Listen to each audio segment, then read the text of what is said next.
小汉，你今日又在玩什么新游戏？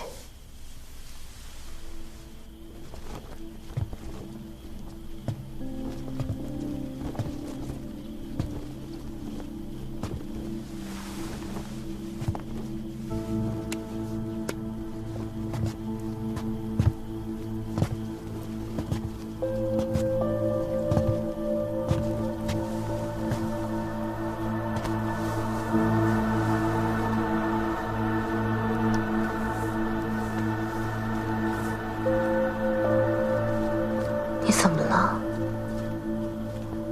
本宫知道最近的计划多有不顺，但是那又怎样呢？我们已经等了这么多年，也不差这一刻。乙州瘟疫只不过是个引子，萧星恒他不会得意太久的。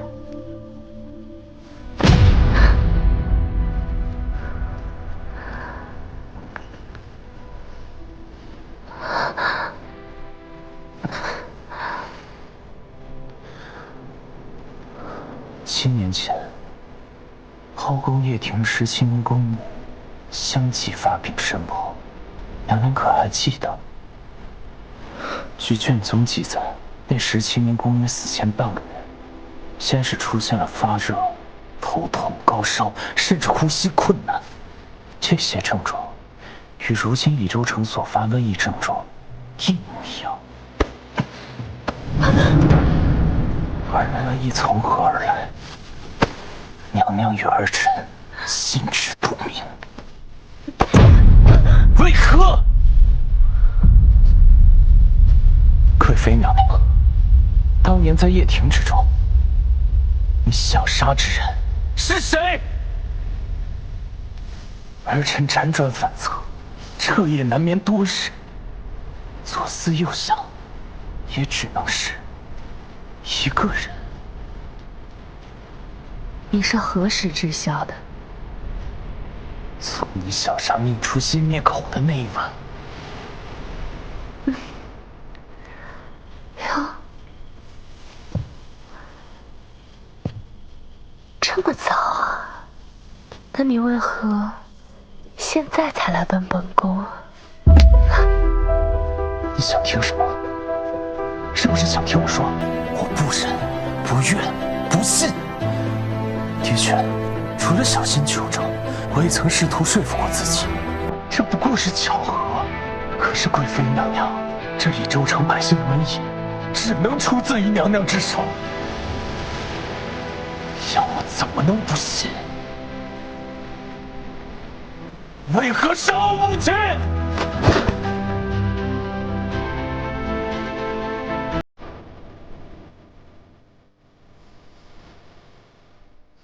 本宫给你讲个故事吧。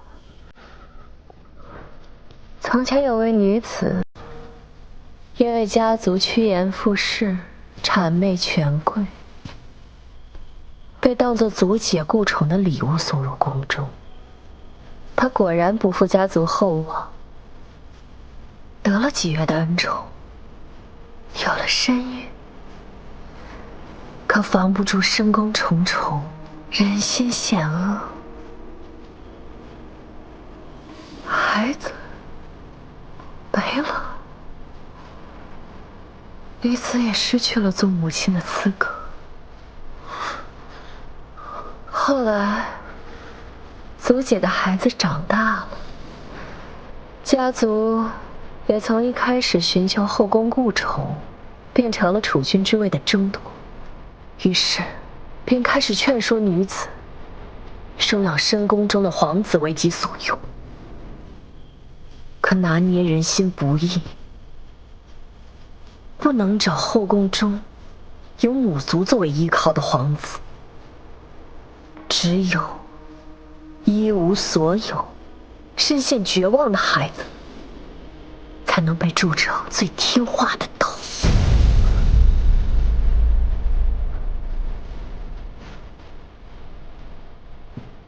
我需要你，绝不会让你有任何退路。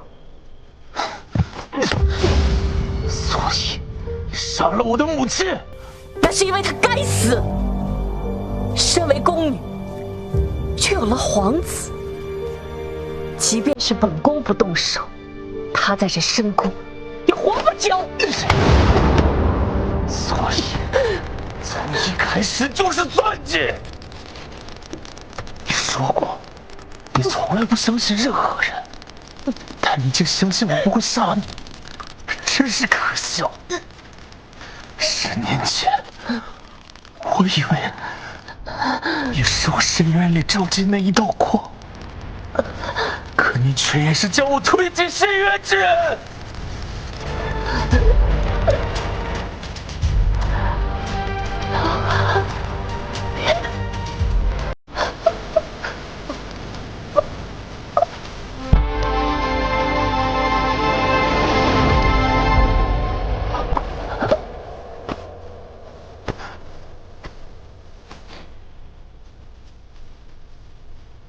你知道吗？从见到你的第一面，我就从未将你当过一物。别怕，黄泉路上，我会一直陪着你的。当我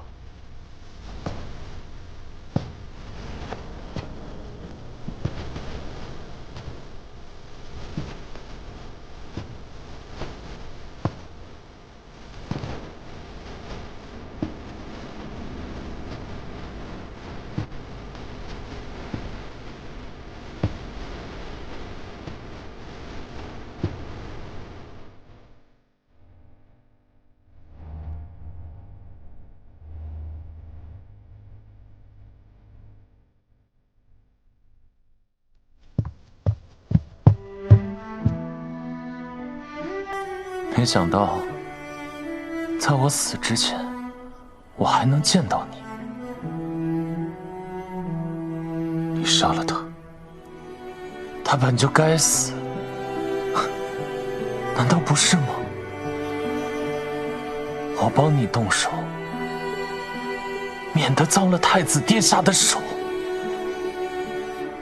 贵妃之罪，自有大理皇法处置他，轮不到你处决他。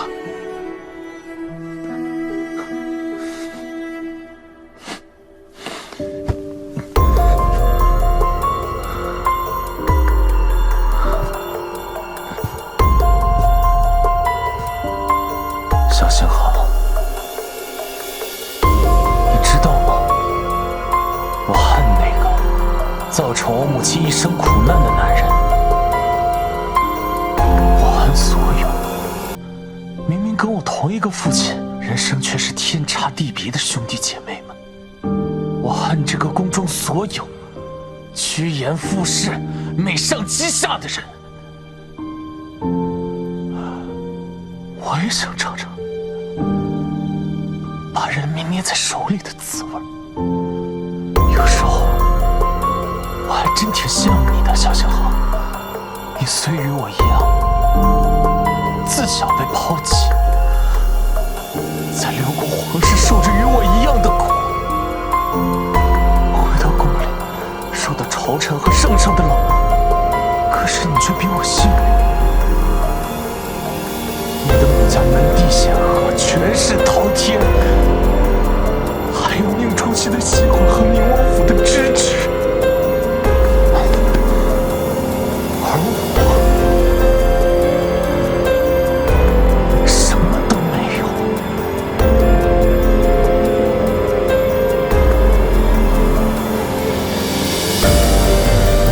就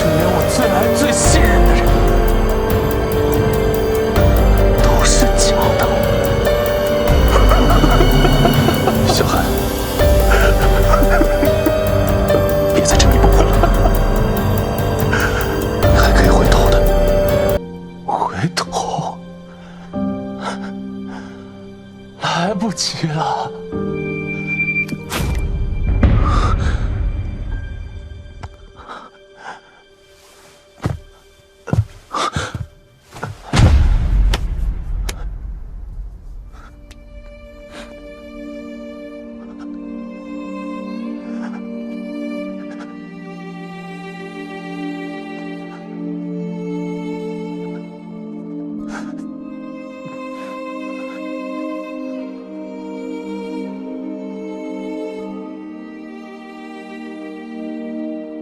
从今往后，有我在，就不会有人敢欺负你了。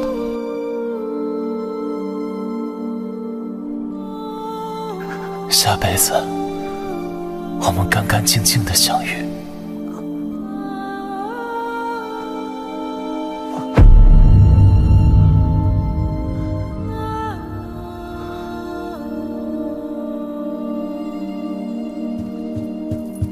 他们。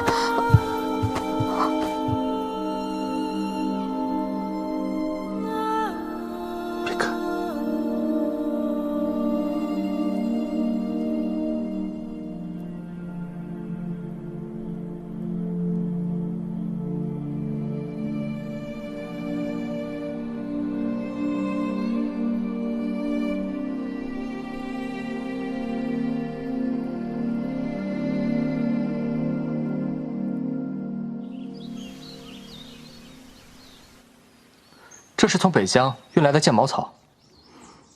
剑毛草是什么？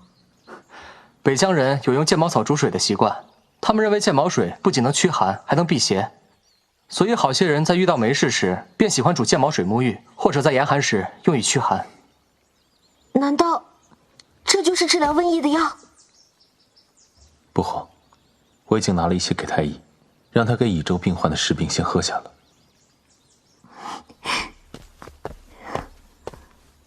参见太子殿下，郡主。下官将剑毛草熬成浓之后，喂给了垂危的几个病人，他们的烧已经开始往下降了。这剑毛有用啊！那这剑毛乙州可有足够的存量？说来惭愧，这剑毛产自北疆，多用来驱寒辟邪，并未被列入正统草药的范围，这才被下官等忽略了。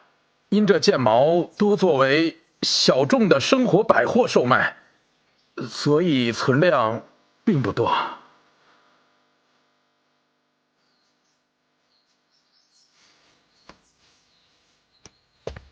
无法，我已经令人去将周围几城的存货先调到乙州急用，一会儿再去给其他几州驱邪，让大家一起帮忙，令朝廷倾力从北疆运送剑毛过来。只要这疫情有了治疗方法，解封乙州不过是时间问题。既然这剑毛草出自北疆，看来孙贵妃这一次的计划，萧许也必然参与其中。是啊，就是他一直在勾结北疆的大皇子啊。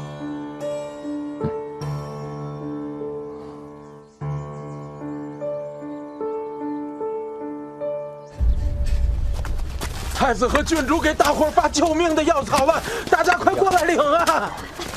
快，乡亲们，快过来领药草啊！谢谢，太好了，太好了，谢谢，谢谢，太好了，有救了！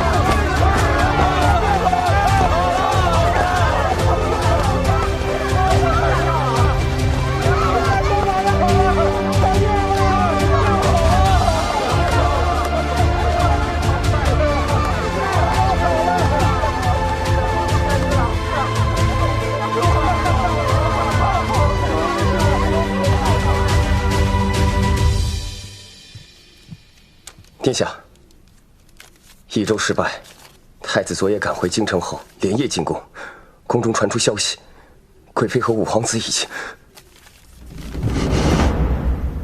太子见了萧汉，恐怕……陛下，该喝药了。朕命不久矣。陛下洪福齐天，龙体一定会很快痊愈的。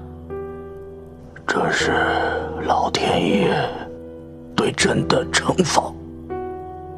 瘟疫是老天爷对朕的警示。朕逆天而为，注定有此一劫。瘟疫已经被太子殿下控制住了，太子殿下代陛下福泽万民，这也是陛下的功劳啊！太子，来，扶朕起来。陛下小心，陛下还是先把药喝了吧。朕要逆诏，朕要传位给太子。明日召集大臣觐见，朕要昭告天下，太子仁德可替朕福泽天下。是。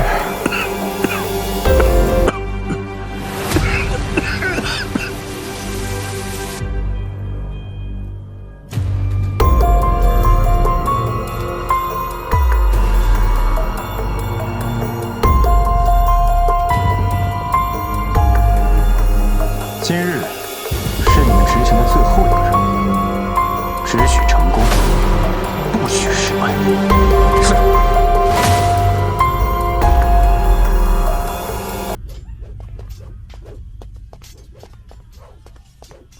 外面是什么声音啊？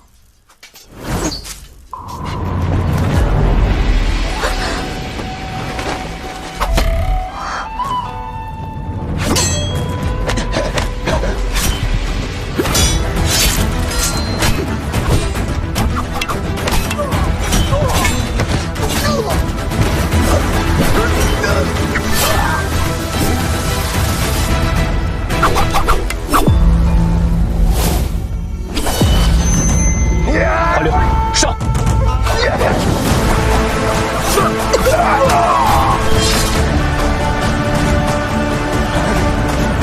小华流，没有我不行吗？那有什么办法呢？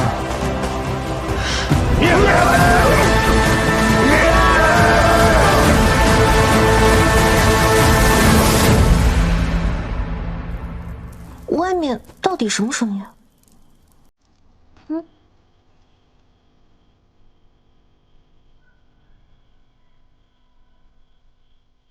你闭眼干嘛？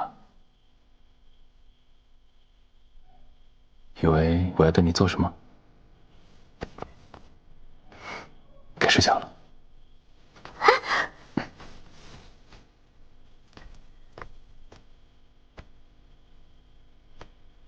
然后，少年找到了属于他的鸢尾，守着他的花，永远幸福、快乐的生活。这怎么听起来这么耳熟啊？有吗？分明是你拿我讲过的故事揉在一起瞎说的。好吧，被你看出来了。快睡吧。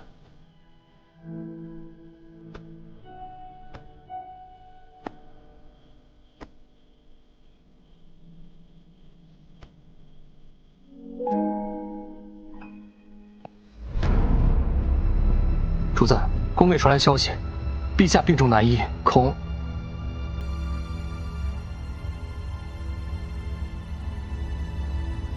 年寿难永。萧旭是怕陛下突然薨逝，太子会名正言顺的继位，所以才迫不及待的动手。萧旭既然已经有所行动，怕是已经留有后手了。明日你要赴的不是皇家戒宴，而是一场鸿门宴。鸿门宴罢了，比起刘国为之，不足为惧。明日恐怕会有一场恶战，太子府也难以幸免。怀了，明日一早我离府之后，你便送郡主回宁王府，务必看到他进门之后再离开。主子，那你呢？只要他安然无恙，我便没有软肋，萧旭赢不了。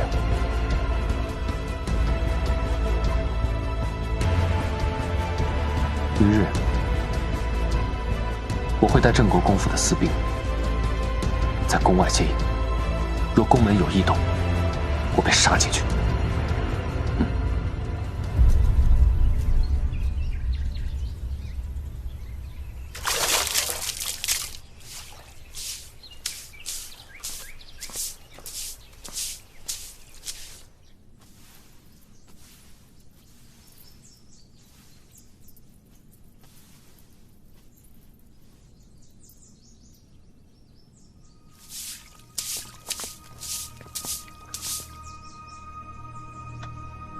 怎么有种暴风雨来临前的宁静感？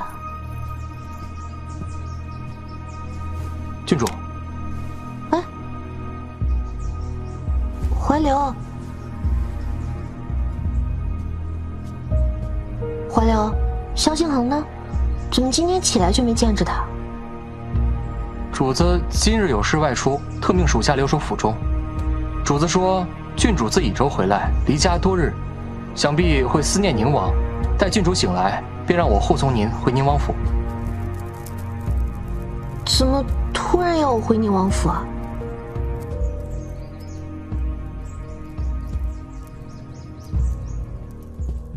怀流，你老实告诉我，萧敬腾到底在哪儿？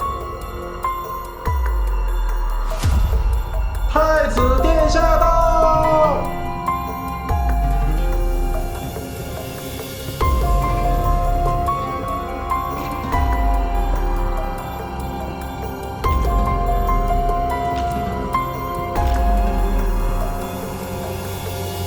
皇兄还是这般爱摆架子，吸引所有人的目光。儿臣来迟，参见父皇。事情的前因后果便是如此，所以主子一定得先护好您，才能心无旁骛地对付萧旭。怀流，你帮我办件事。郡主尽管吩咐。本郡主今日要在威园大设宴席，宴请百官家眷，共赏威园盛景。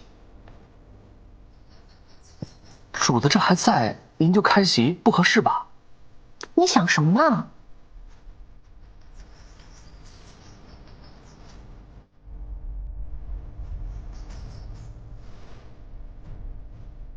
郡主放心。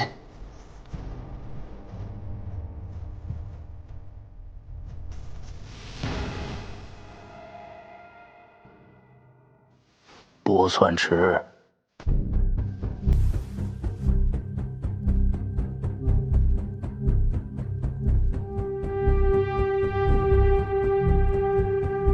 看来父皇病重难愈，如今已经传遍朝野。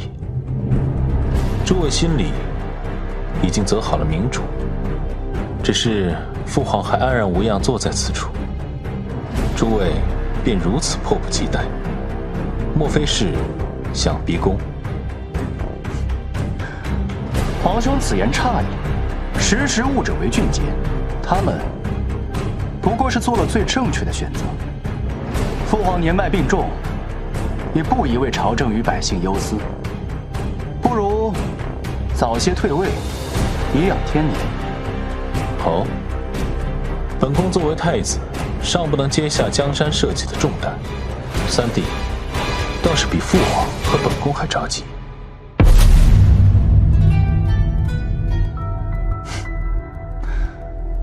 无妨，皇兄如今也就只能逞逞嘴皮上的功夫了。父皇，儿臣认为太子名不符实，碌碌无为，难堪大用。今日结宴，儿臣恳请父皇废黜太子萧心恒，改立储君。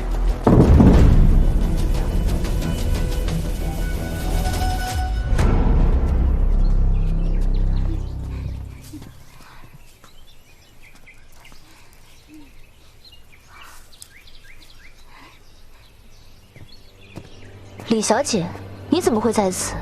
我也想问赵夫人，你怎么？郡主请柬上分明写了只请我一人。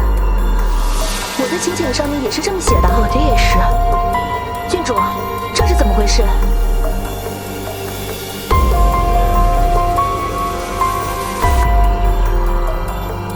宴请之事，是本郡主欺骗了各位。今日请各位前来，是想借各位的命，解我夫君危困。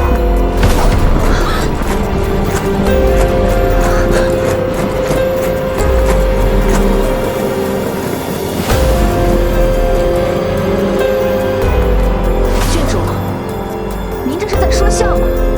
我们这里这么多人，您是要把我们都杀了吗？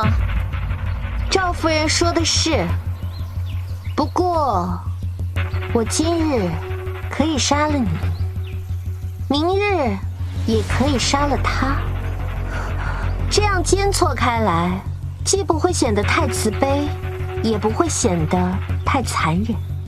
我们都知郡主仁慈，救了无数瘟疫的百姓，又怎会滥杀无辜呢？就是啊，很不巧，本郡主很是善变。平日里葬不了花，但今日葬得了你。若各位夫人好好配合的话，倒还是有商量的余地的。岂有此理！我今日就要出去，你能奈我何？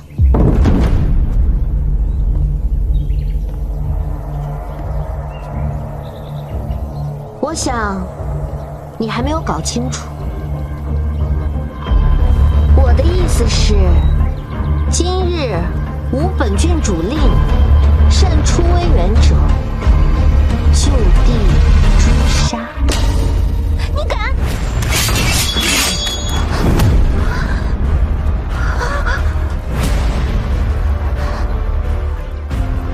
你可以试试，我敢不敢？诸位请放宽心，既然大家都是来赴宴的，本郡主定会保大家安全。至于多久能回府，相信不久后就会有结果了。谁给你的胆子，啊？直呼太子的名讳？太子，父皇，您忘了，儿臣刚说了，废黜太子，改立储君。一国太子，其实你说废就废，说立就立的。你可将朕放在眼里？你可有问过满朝的文武百官？文武百官？诸位大人，既然父皇都问了，那便请诸位来说说，这太子可不可废？陛下，太子自归国之后碌碌无为，毫无建树，又体弱多病，极易早夭，不宜继承大统。赵夫人，赵大人不过从五品官，他的俸禄怕是难以支撑这账本上的流水吧？我不知道你在说什么。陛下，太子从小入刘国为质，只怕早已胸无大志，难当大任了。李大人这外交使臣做的倒是称职，与他国臣子的来往信件有数十封，卖国求荣，真是无被楷模呀。陛下，太子长于刘国，难保不会包藏祸心，又从未学过治国之策，若是太子继位，大理100年基业，只怕要断送于此。明码标价，买卖官具，将一群胸无点墨的纨绔纳入朝堂，往小了说是贪财丧志，往大了说，杜大人这是想从内部瓦解，毁了我大理100年基业。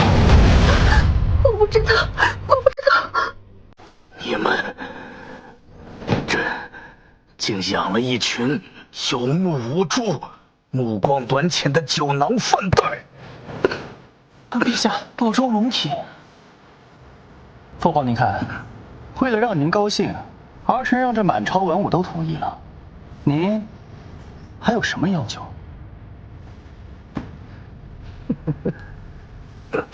太子碌碌无为，毫无建树。那一周的瘟疫是谁带兵前往？是谁查出瘟疫之源？又是谁寻到治疗之法？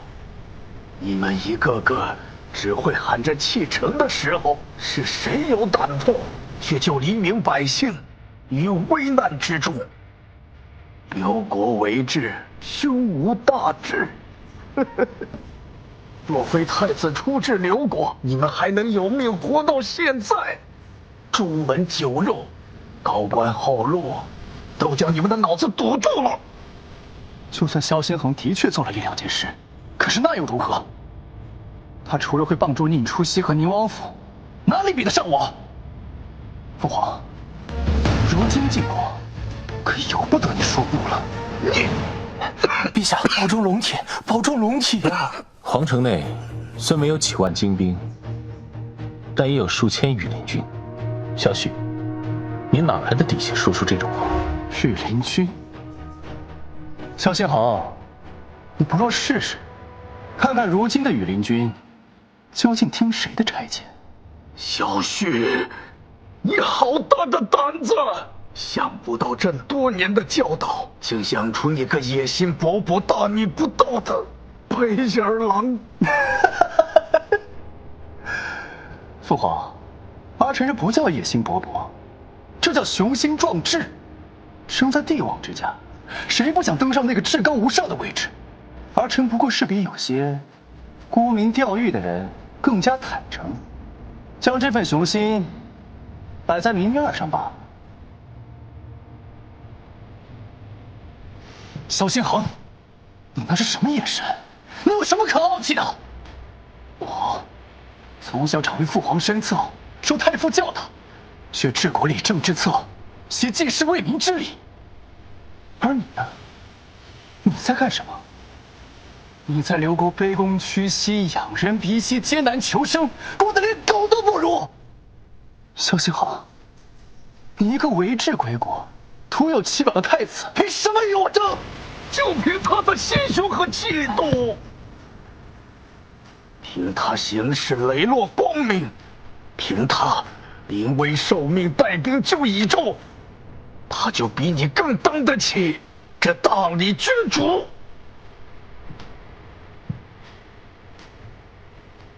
父皇，如今惹怒儿臣，可不是一时之举。如今皇城内外皆是我的人，只待儿臣一声令下。父皇，您是想儿臣兵不血刃的继位，还是想血流成河的夺权？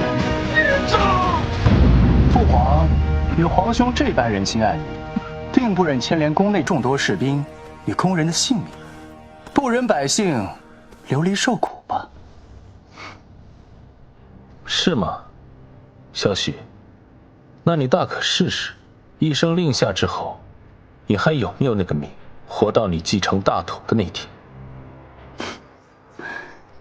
萧先恒，我知道你不怕死，可是宁初曦呢？他怕死吗？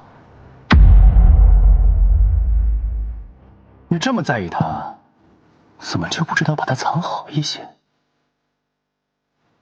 你说他死的时候会不会恨你？恨你以爱之名将他卷入这场纷争之中？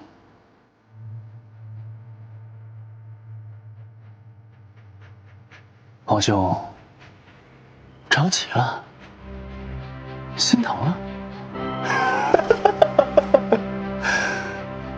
不如这样吧，臣弟与皇兄做笔交易，倘若皇兄能劝父皇拟下诏书，擅未如，臣弟保证，定将宁初曦完好无损的还给你，让你们双宿双飞，如何？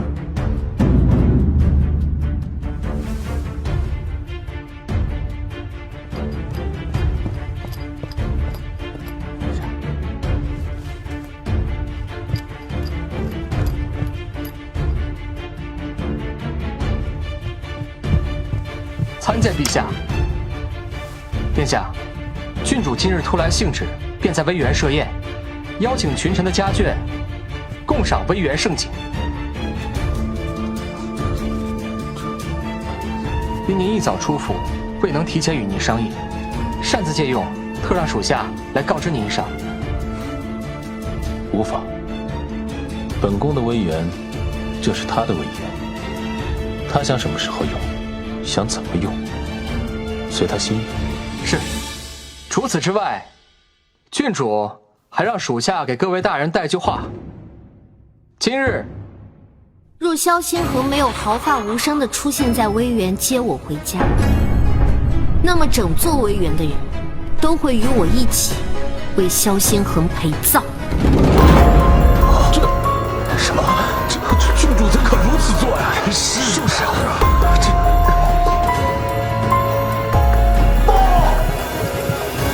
女王带领5万精兵兵向皇城。说什么？再说一遍。女王带领5万精兵兵向皇城。滚！这不可能，这绝不可能！圣灵王的兵还在关外吗？怎么这么快回来了？将这个逆子给朕打入地牢，听候发落。退朝！这可如何是好？各位大人，你们可要想清楚，微园里还有各位大人的母亲、夫人、女儿，在微园等着你们去接他们。尔等宵小，勿以强权逼迫我等就范。天理昭昭，真相总有一日会大白天下，不愿以死明志。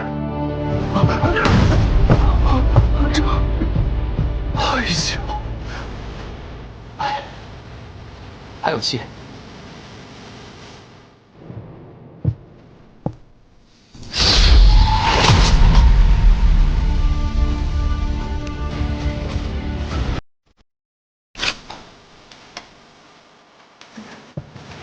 既然他有如此心愿，那本宫就替他了了。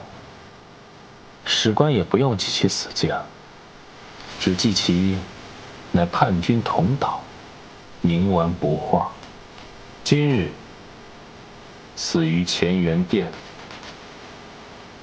理由是伏诛即可。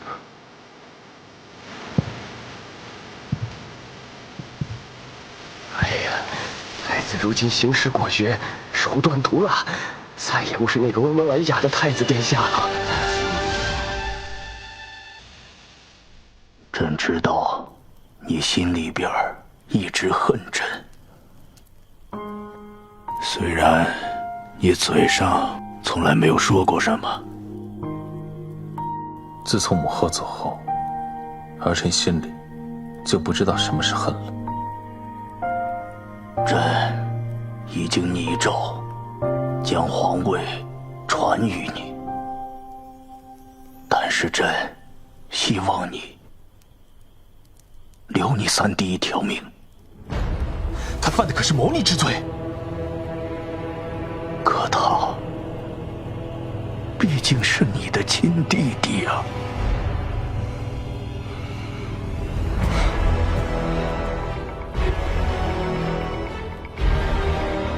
父皇还是好好休息吧。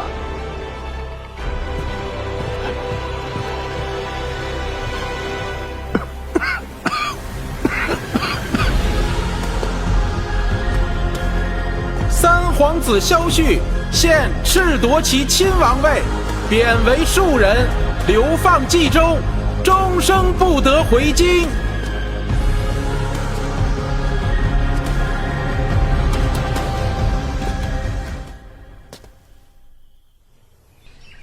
希儿，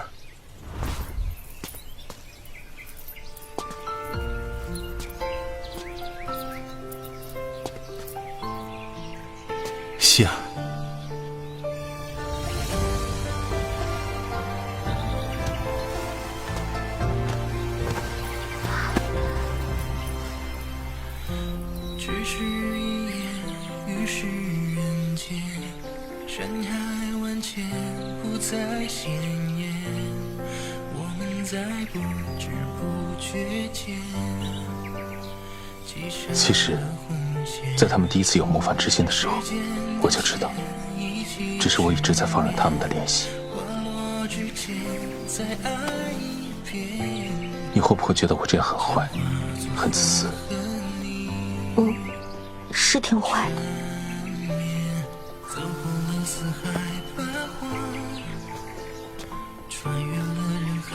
那你会讨厌我吗？不会，我还挺喜欢的。萧星河，你很好，自私也好，狠毒也罢，都是为了将幕后危害家国安宁之人一网打尽。你保护了你的父亲、你的妻子、你的子女，是无私，更是大爱。所以，不要怕。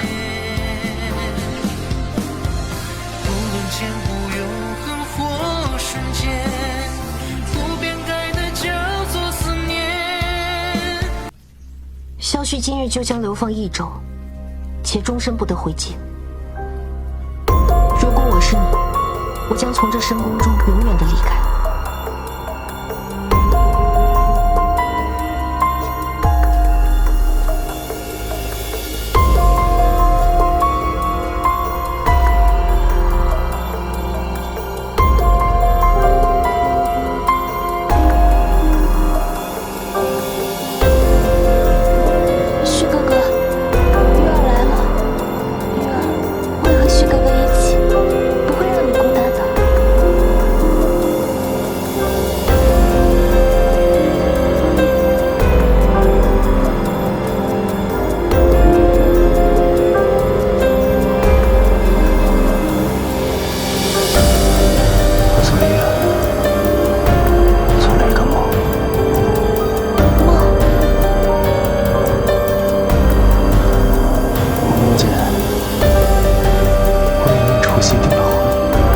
鸳鸯闭合，举案齐眉，执子之手，与子偕老。除夕仍旧来往如痴，而我借助宁王府的势力，仅仅用3年时间，便蚕食了部分北疆士兵。3年之后，在我的安排下，萧景恒在秋猎之后不久，兵符交给你，生中过世。日后好爱你的心。而在宁王的支持下，终于顺利登上了太子之位。再后来，我为了迎娶我最心爱的人，也为了除掉早已对我无用却时时压制我的宁王府，我默许你诬陷宁除夕与侍卫私通，放任其被毒杀。果然，只要是旭儿送的酒，你永远都不会怀疑。叶幕，救我！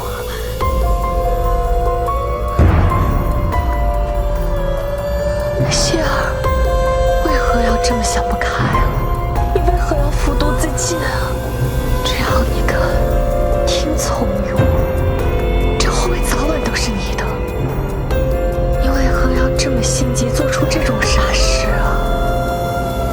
不过今天，就算你死在这儿，也不会有人看见的。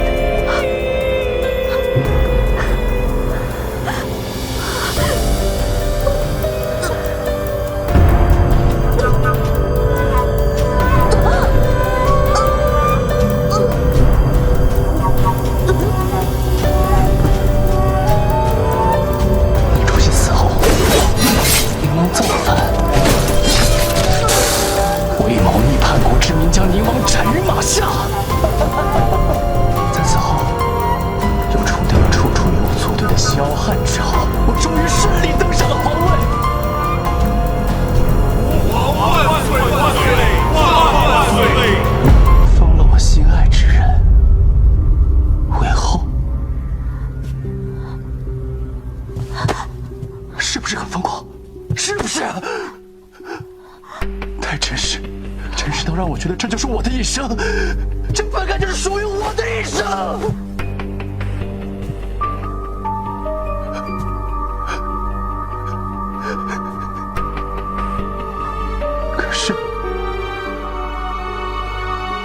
什么会变成如今这样？为什么？为什么？为什么？为什么？为什么？为什么？滚开！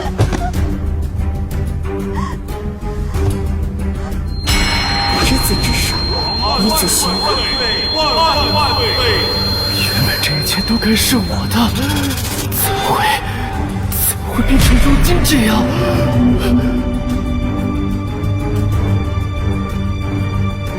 是不是你？我知道为什么了。如果不是你从中作梗，如果不是你迷惑了我，林初心照样会嫁给我。这梦中的一切，就都还是真的。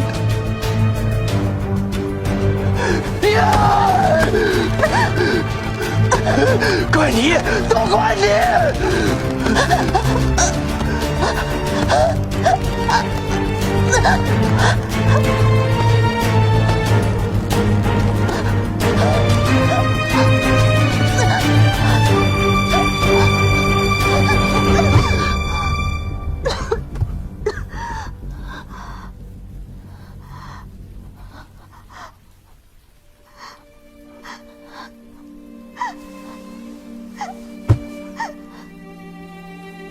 是我对不起，是我对不起。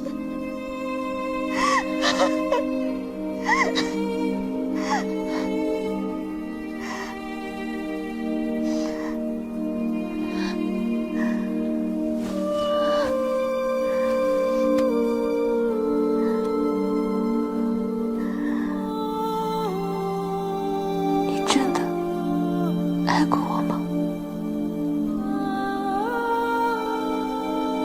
或许爱过吧。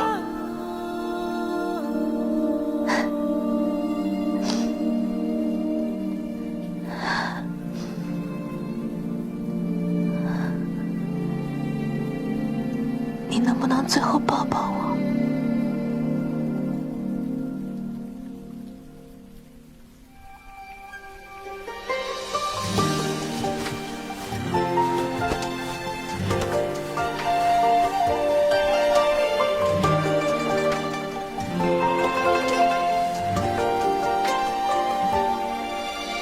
青色起，镜中人不曾知迷。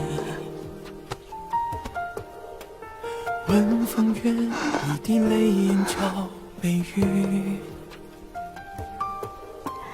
余生遥望着你，相思不可及，像是一场梦不露痕迹。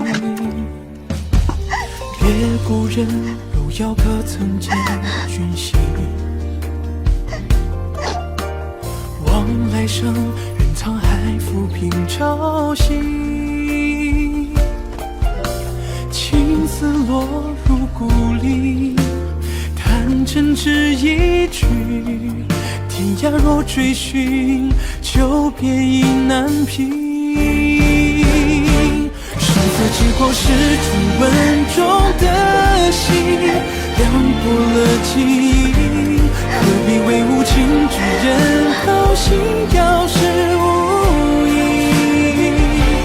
举案齐眉是梦中的光景，大梦中会醒，秋风起，风烟落秋离。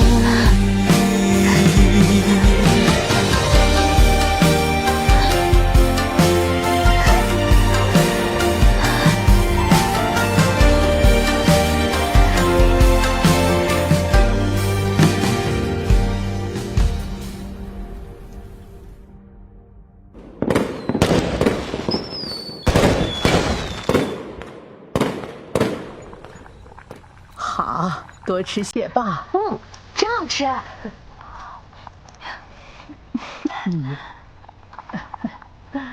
慢点吃。知道了，我又不是小孩子了。是啊，您多吃点。多吃点儿。要不我给你剥点虾吧。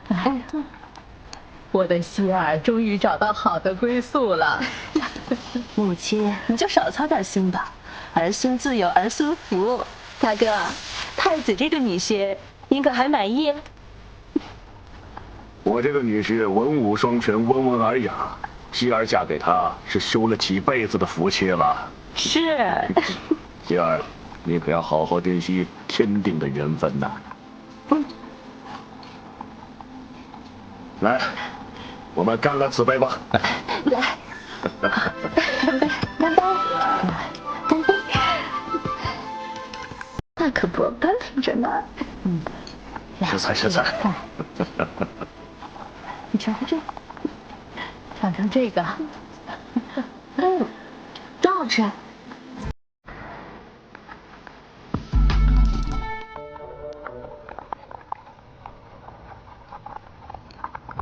太子殿下现在应该日理万机，怎么会有这种闲情雅致，做这种细枝末微的事儿？与希儿有关的一切事情，对我而言，都不是微末小事，我自然也要亲力亲为。我知道啦。哎呦，我宁王府都买不起一个新碟子装调料了。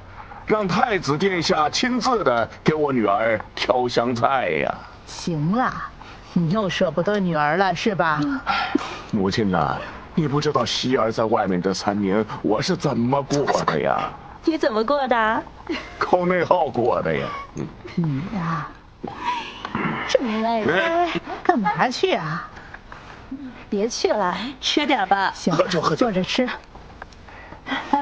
来，我敬你一个，干杯！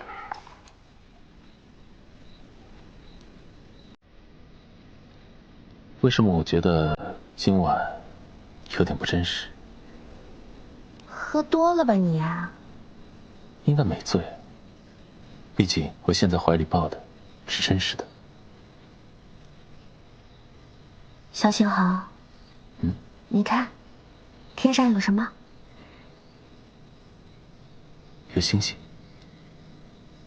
星星发光，是为了让每个人都能找到属于自己的那颗星星。那地上有什么？有你。我也有你，萧星豪。虽然你的过去我不能感同身受，但是从现在开始，我会是你的最佳听众。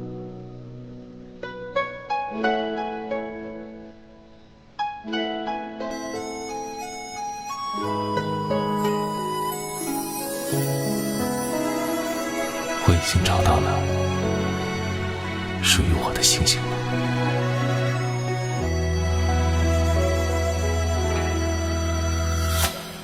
那一片忧愁又扰了清梦，都在不言中。一动间寒烧正崩，而如今看落红，随回忆飘在空中，就像刺下了忧伤在